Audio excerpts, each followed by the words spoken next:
Apakah sesungguhnya memang hidup kita berpusat kepada Tuhan? Atau kita sesungguhnya lebih seperti Kristen kegiatan, Kristen aktivitas, tetapi bukan orang-orang yang memusatkan hati, jiwa, roh, pikiran, hidup kita kepada Tuhan dan hidup untuk Tuhan.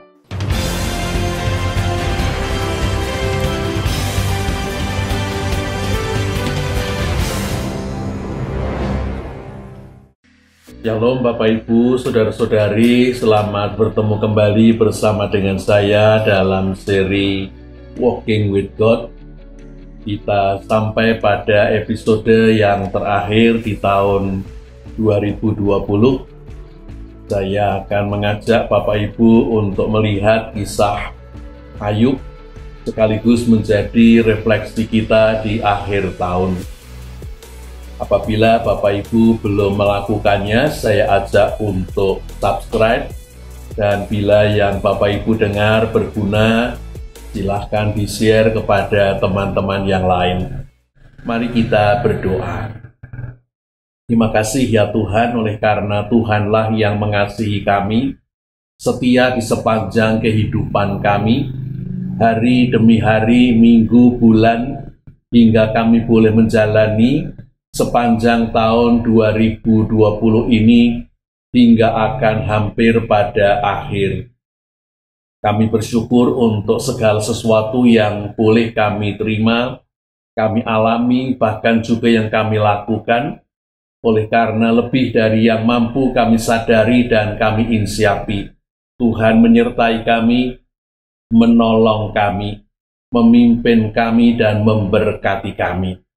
Sekali lagi kami mohon pertolongan Roh Kudus apabila kami akan membaca dan merenungkan sebagian dari firman Tuhan.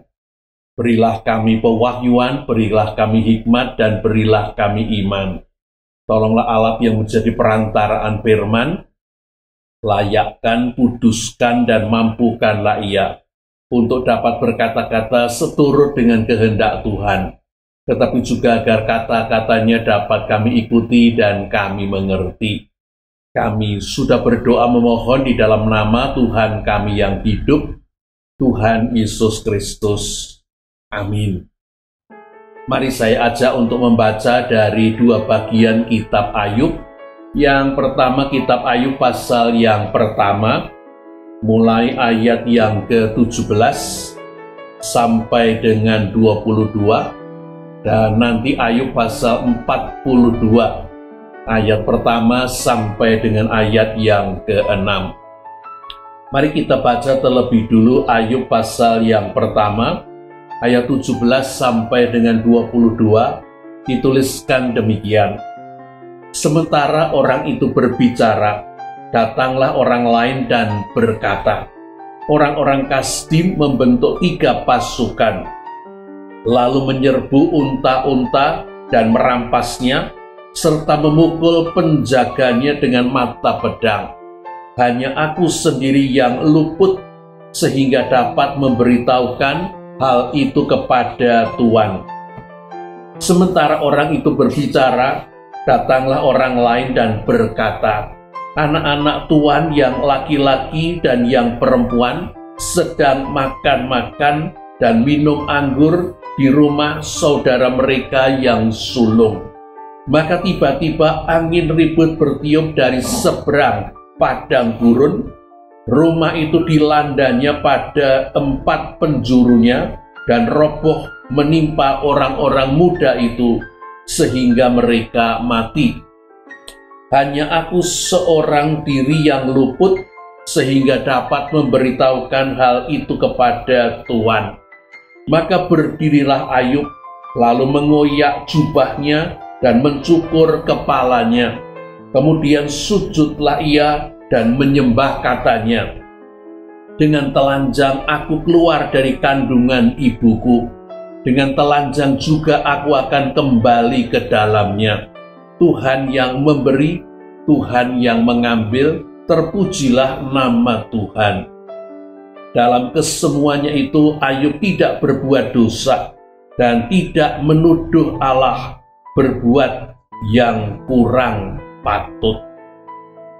Kita gabungkan dengan Ayub pasal 42 ayat pertama sampai dengan ayat yang ke-6 yang dituliskan demikian.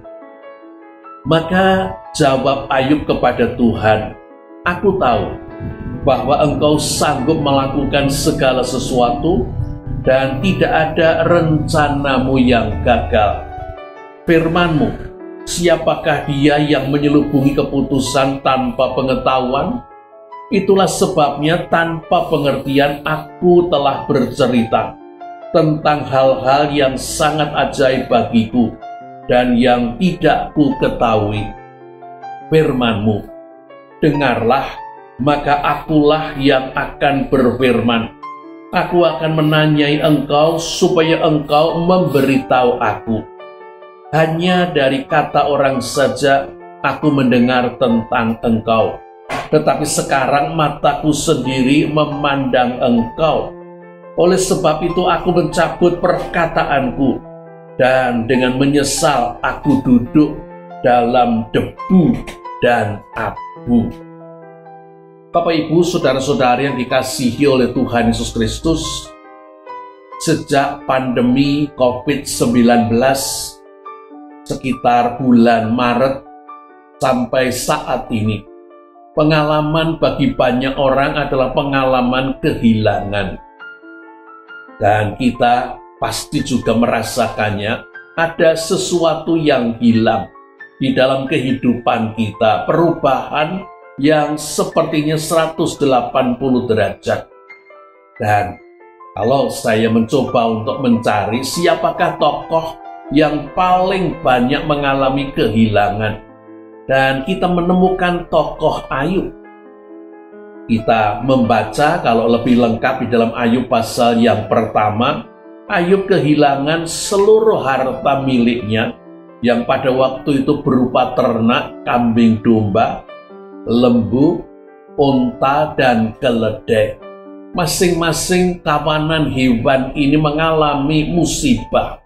Ada yang diserbu orang Kasdim, ada yang terkena petir dari langit, tetapi seluruh kekayaan Ayub musnah dalam satu hari.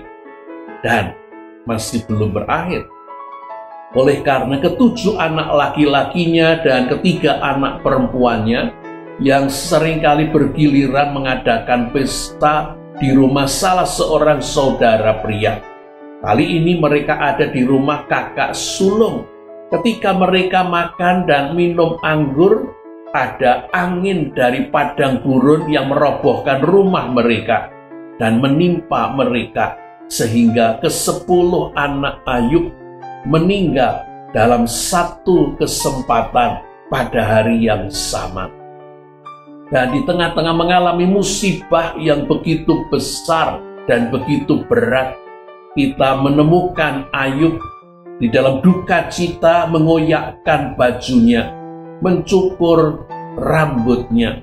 Ia mengatakan bahwa dengan telanjang aku keluar dari ibuku, dan dengan telanjang juga aku akan kembali.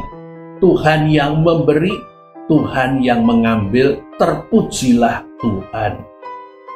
Ayub masih bisa berdoa dan bahkan bersyukur di tengah-tengah kehilangan yang sedemikian rupa.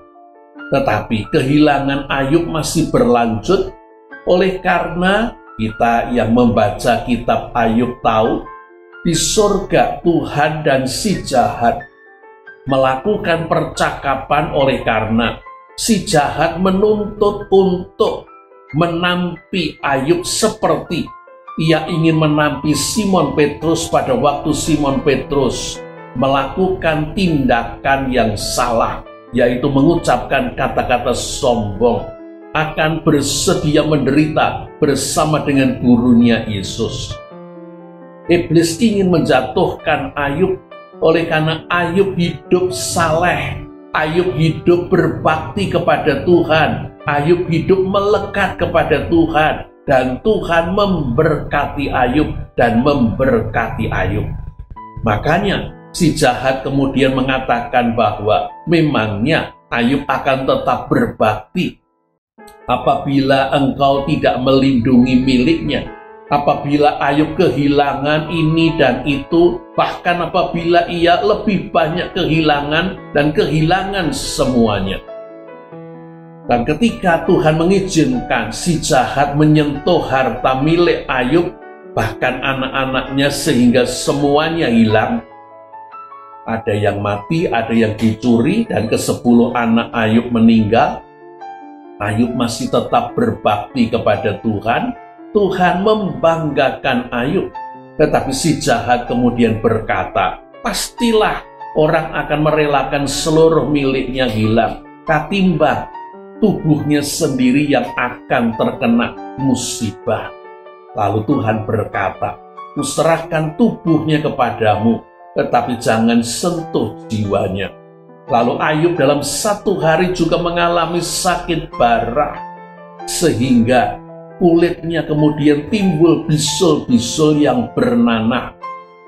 Sedemikian rupa gatalnya, sehingga dikatakan Ayub kemudian menggaruknya dengan beling, dengan kaca.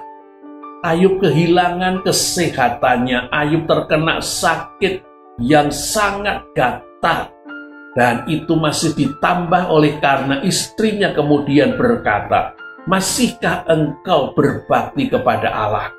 Kutukilah Allah dan matilah engkau.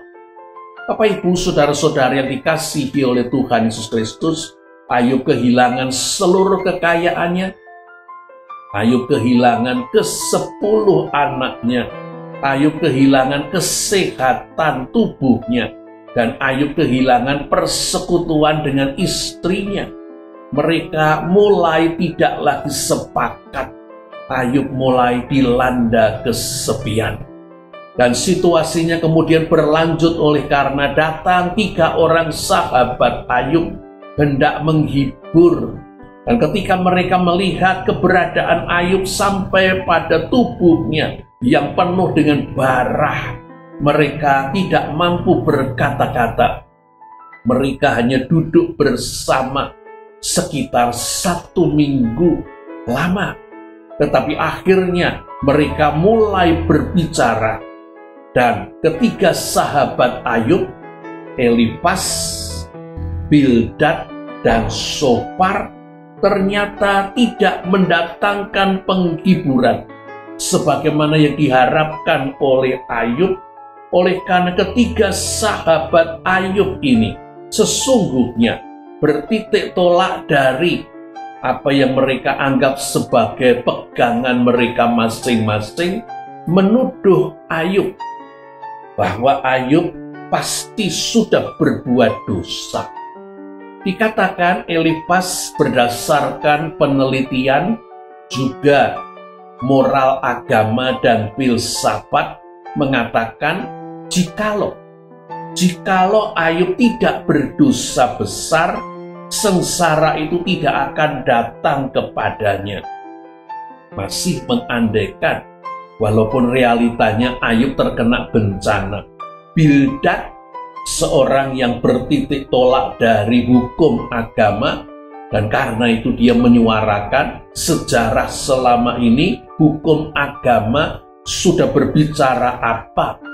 Bildad menyimpulkan dengan kata tentulah Ayub banyak dosanya, karena itu sengsara itu datang kepadanya.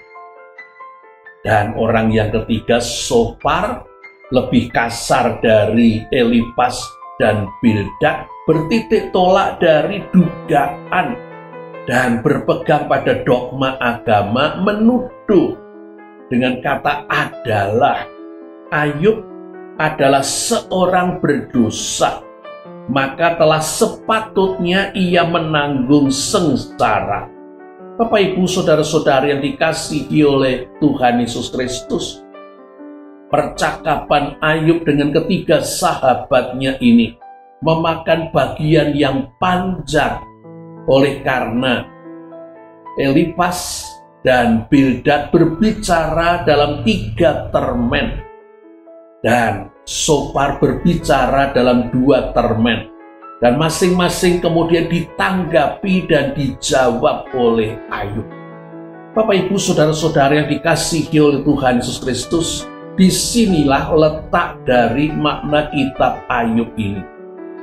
Kitab Ayub tidak diletakkan pada awal perjanjian lama, tetapi para ahli mengatakan sesungguhnya kitab Ayub adalah kitab yang paling tua, yang pertama kali muncul dengan tulisan sastra yang sangat mengagumkan. Dan kitab Ayub ini muncul untuk menjawab bahwa yang namanya sengsara, penderitaan tidak selalu terjadi oleh karena dosa. Ada alasan lain yang bisa membuat orang mengalami penderitaan dan sengsara, dan itulah yang mau dipaparkan dalam kitab Ayub ini. Ayub bukan karena dosanya sehingga dia mengalami sengsara dan penderitaan dan malapetaka yang sedemikian dahsyat, tetapi oleh karena si jahat mengambil, si jahat menimbulkan masalah, si jahat memberikan penderitaan, dan Tuhan mengizinkan. Bapak, Ibu, saudara-saudara yang dikasihi oleh Tuhan Yesus Kristus, Ayub kehilangan penghiburan dari ketiga sahabatnya oleh karena mereka berkeras mengatakan bahwa Ayub berdosa.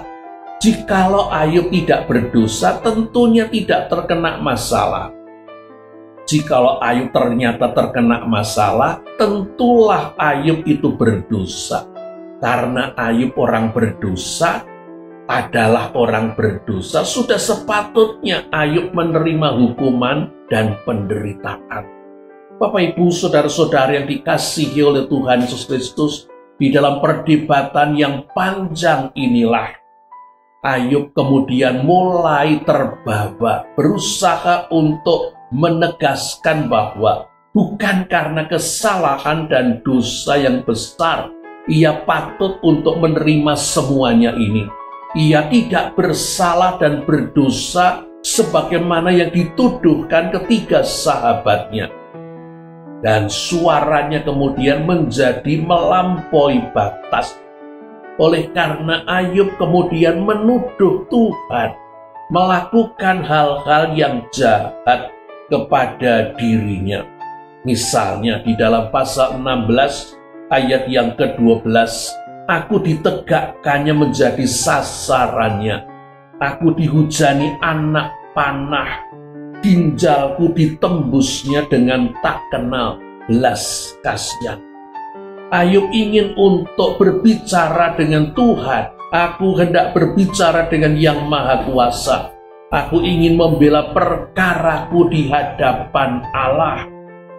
Dan Ayub kemudian mengatakan, keluh kesahku menjadi pemberontakan, tangannya menekan aku sehingga aku mengadu. Bapak, Ibu, saudara-saudari yang dikasihi oleh Tuhan Yesus Kristus, Ayub kemudian menuduh Tuhan menjadikan dia sasaran tembak anak panah. Ayub juga mengatakan bahwa Tuhan akan membunuh dia. Lihat, ia hendak membunuh aku. Tidak ada harapan bagiku, namun aku hendak membela perilakuku di hadapannya. Bahkan sekali lagi Ayub juga mengatakan pada pasal 30 ayat 21, engkau menjadi kejam terhadap aku, engkau memusuhi aku dengan kekuatan tanganmu. Dan karena itulah Ayub kemudian melampaui batas. Oleh karena dia sepertinya kemudian tidak sadar akan keberadaannya. Dia kemudian berkata, ini tanda tanganku. Biarlah Yang Maha Kuasa menanggapi aku. Ayub sepertinya menantang Tuhan. Seolah-olah Tuhan itu setara dengan diri. Jadi kalau saya lengkapkan sekali lagi, Ayub kehilangan kekayaannya. Ayub kehilangan 10 anaknya. Ayub kehilangan kesehatan badannya. Ayub kehilangan persekutuan dengan istrinya. Ayub kehilangan penghiburan sahabat-sahabatnya. Dan Ayub juga mulai kehilangan harga dirinya. Ayub juga mulai kehilangan hubungannya dengan Tuhan. Dia menuduh Tuhan berbuat jahat. Ayub juga kehilangan kepercayaannya akan pemerintahan Tuhan. Untuk apa sesungguhnya Tuhan mengizinkan yang jahat berbuat seperti itu, dan semuanya ini tersembunyi dari pemahaman Ayub? Kita nanti akan kembali ke sana. Ibu, bapak, saudara-saudari yang dikasihi oleh Tuhan Yesus Kristus, COVID-19 sudah mengambil banyak, sehingga kita pun mengalami kehilangan dan kehilangan. Kita kehilangan kebiasaan dan pola hidup yang sudah berjalan sekian lama. Kita tidak boleh berkumpul-kumpul, padahal kita ini suka berkumpul. Apalagi kita yang berfilsafat, mangan orang mangan asal kumpul. Kita juga kehilangan kesempatan untuk bersentuhan, sementara sebagian dari kita budayanya adalah bersalaman, mencium dahi, mencium pipi, berpelukan, dan sekarang bersentuhan itu menjadi sesuatu yang tidak boleh dilakukan. Kita diharapkan untuk di rumah saja, sehingga mengunjungi rumah orang maupun ketika kita dikunjungi orang, kita merasa tidak nyaman. Kita berpikir, wah, bisa jadi kita tertular atau dianggap menulari. Kita kemudian tidak lagi saling berkunjung. Bahkan orang-orang tua paling merasa kesepian oleh karena mereka tidak lagi dikunjungi anak cucunya demi kebaikan mereka dalam situasi sekarang ini. Kita yang punya hobi untuk dolan, makan di luar, untuk berrekreasi, untuk berwisata, untuk melakukan hobi, bahkan untuk sekedar ke mall, window shopping, semuanya menjadi hilang. Dan kita kemudian juga menjadi anggota gereja yang tidak jelas harus bagaimana.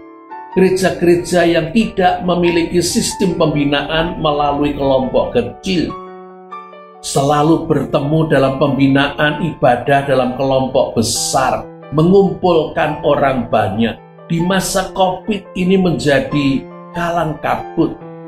Kita tidak boleh bertemu, kita hanya bisa mengadakan ibadah secara streaming, online, dan kita juga tidak jelas apakah anggota-anggota kita mengikuti ibadah kita atau mengikuti ibadah di tempat lain. Persekutuan jemaat yang seperti sapu lidi, tiba-tiba pengikatnya putus dan lidi-lidi itu menjadi tersebar sendiri-sendiri. Ada anggota jemaat yang seperti bara api yang sudah dipisahkan dari bara-bara api yang lain. Api yang mula-mula masih menyala, makin lama makin meredup, dan bisa jadi sudah mulai ada yang padam. Bapak, Ibu, saudara-saudari, kita menemukan banyak keluarga ada yang menikmati stay at home oleh karena mereka mampu untuk berkomunikasi dengan baik. Tetapi ada keluarga-keluarga yang sekarang menemukan masalah justru karena mereka tidak lagi bekerja di tempat kerja, mereka juga tidak bisa bepergian ke tempat-tempat lain, mereka di rumah. Dan di rumah makin nyata bahwa kehidupan bersama dengan orang-orang yang di rumah ternyata bukan kehidupan yang baik, bukan kehidupan yang rukun, bukan kehidupan yang bisa dijalani dengan indah, dengan sukacita, dengan nyaman. Karena itu, tinggal bersama di rumah, bersama dengan orang-orang yang tidak dianggap menyenangkan, mungkin juga dirinya juga dianggap tidak menyenangkan, menjadi sebuah masalah baru. Tidak kerasan tinggal di rumah sendiri. Rumah sendiri justru dirasakan seperti penjara, tetapi mau pergi kemana? Karena itu jikalau ada kesempatan sedikit saja bisa keluar, bukankah itu sebuah kegembiraan besar? Ketika aturan pemerintah dilonggarkan, boleh ke sana, boleh kemari, sudah pasti berbondong-bondong orang akan ke sana dan kemari. Bapak, Ibu, saudara-saudari yang dikasihi oleh Tuhan Yesus Kristus, apa yang hilang di dalam masa pandemi COVID ini? Bahkan kalau itu dari bulan Maret, apa yang hilang sepanjang 10 bulan sebelum tahun 2020 ini berakhir? Mungkin kita kehilangan banyak, kehilangan pekerjaan, kehilangan penghasilan, kehilangan relasi, tetapi apakah yang kemudian kita temukan? Apa yang kita temukan di dalam kehidupan ketika sepertinya terjungkir balik ini? Apakah tidak ada hal-hal baru yang kita sadari dan kita inisiasi justru karena situasi COVID-19 ini? Kitab Ayub membawa kita sampai pada pasal yang terakhir sesudah seorang muda yang bernama Elihu ikut berbicara, tidak tahan melihat bahwa ketiga teman Ayub berkeras untuk menuduh, dan juga dia tidak tahan melihat Ayub berkeras untuk menyatakan dirinya tidak bersalah, tidak merendahkan diri di hadapan Tuhan. Lalu Tuhan sendiri yang berbicara. Tuhan bertanya kepada Ayub, jikalau Ayub berani untuk menantang Tuhan, tentunya Ayub setara dengan Tuhan. Di mana Ayub ketika Tuhan menciptakan langit dan bumi? Bumi ini diletakkan di apa sehingga bumi ini tetap tidak bergerak? Ketika Tuhan itu membuat laut, apa yang membuat pantai itu menjadi batas di mana air tidak akan melewati garis pantai?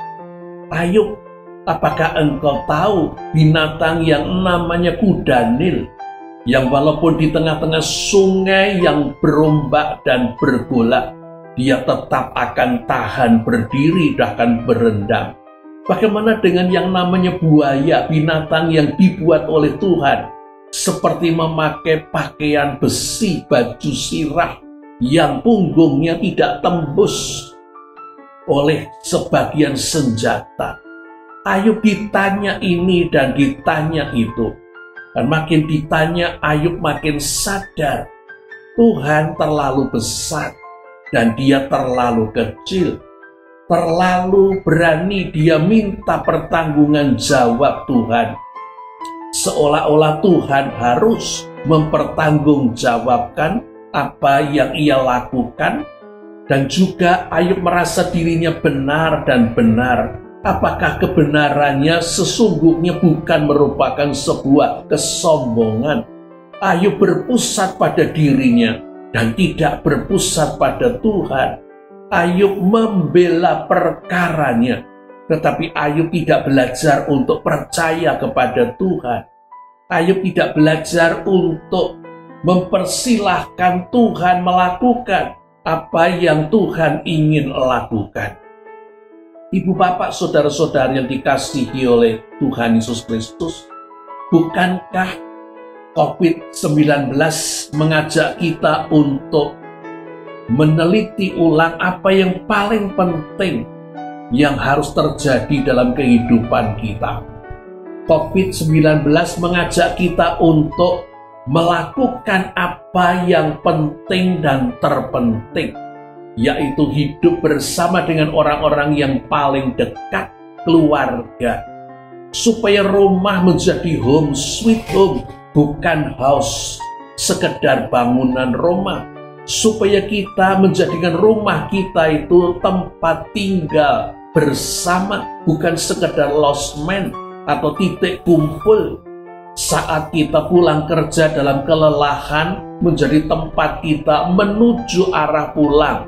Tetapi di rumah kita tidak berkomunikasi, tidak bergaul, tidak membina kebersamaan, tidak saling tahu apa yang sedang terjadi, dan saling menguatkan, menghiburkan, mencari solusi bersama karena kita adalah keluarga.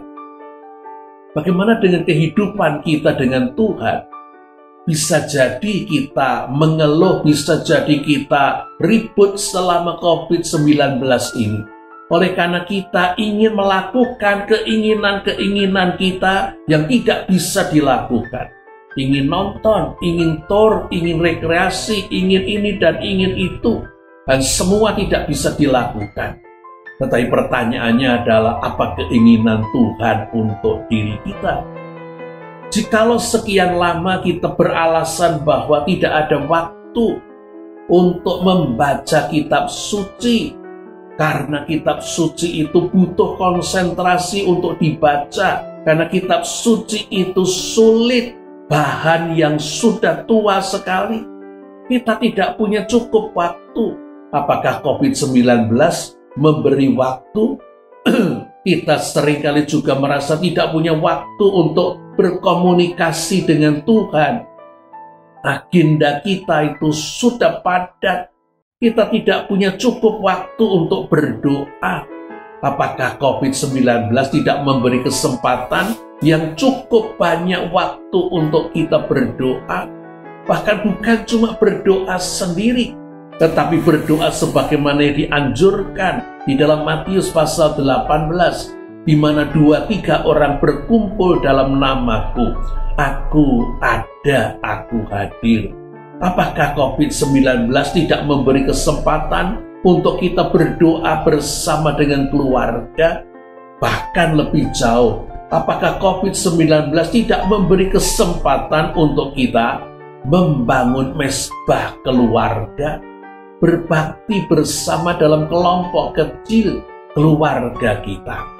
Bapak, Ibu, saudara-saudara yang dikasihi oleh Tuhan Yesus Kristus, jikalau apa yang ada pada kita diambil dan diambil dan diambili dan diambili, apakah yang paling pokok yang diharapkan akan tetap ada di dalam diri kita?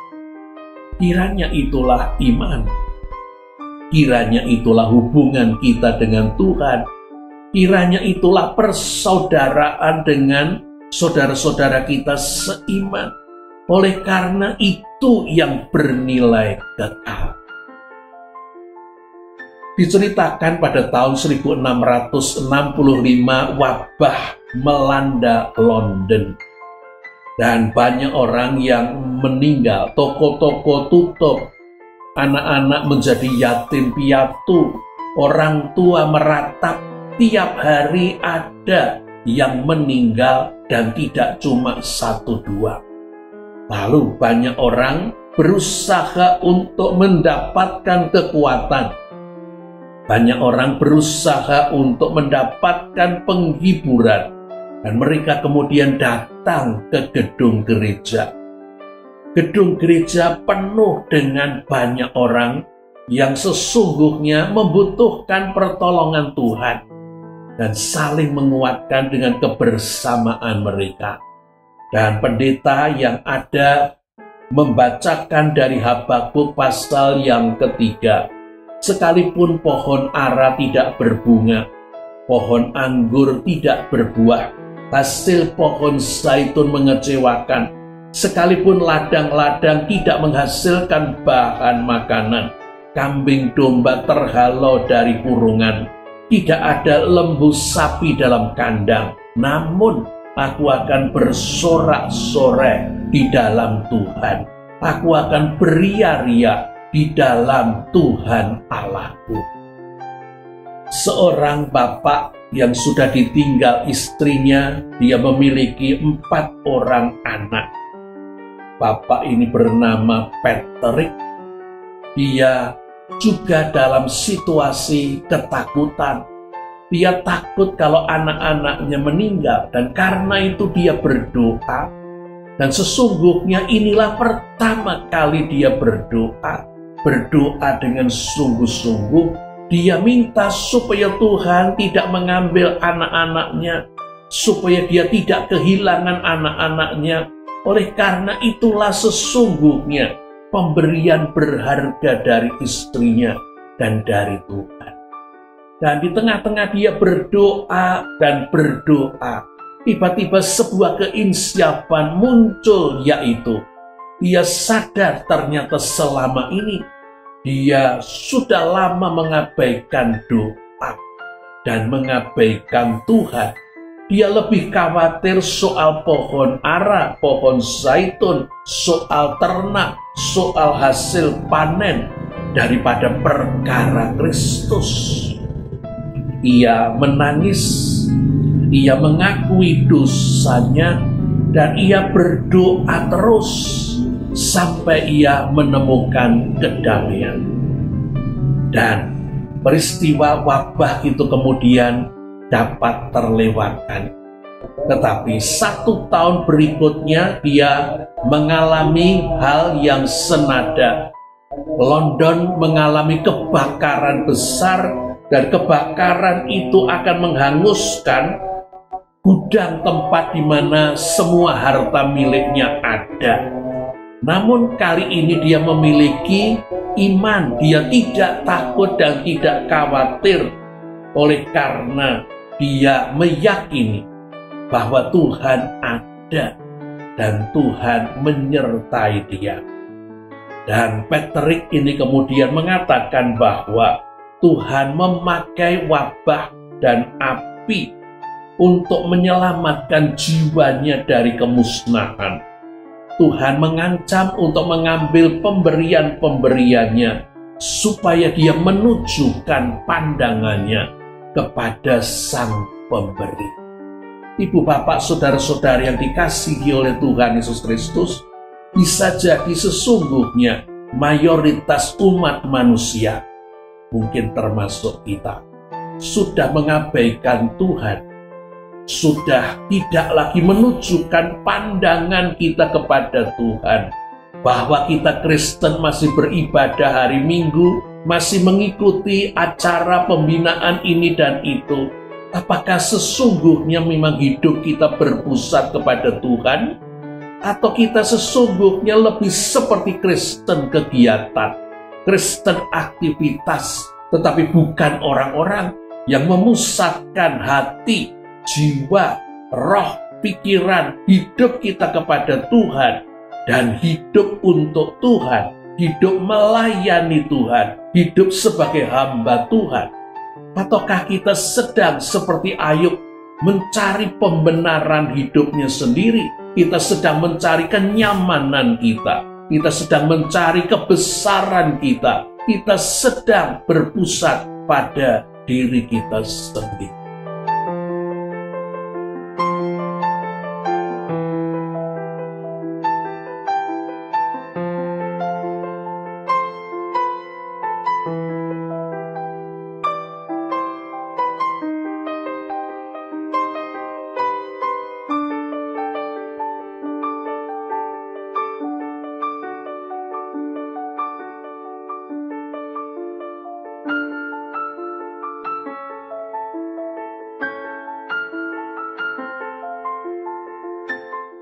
Kiranya akhir tahun 2020 membawa keinsiapan untuk kita memasuki tahun 2021 dengan apa yang perlu kita lakukan, apa yang perlu kita ubah, apa yang perlu kita singkirkan, kita tinggalkan, kita buang, dan apa yang perlu kita tambahkan, apa yang perlu kita mulai, apa yang perlu menjadi pusat kehidupan kita.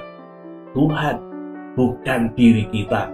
Tuhan, bukan sesuatu yang lain. Selamat meninggalkan tahun 2020, memasuki tahun 2021. Tuhan memberkati kita. Amin.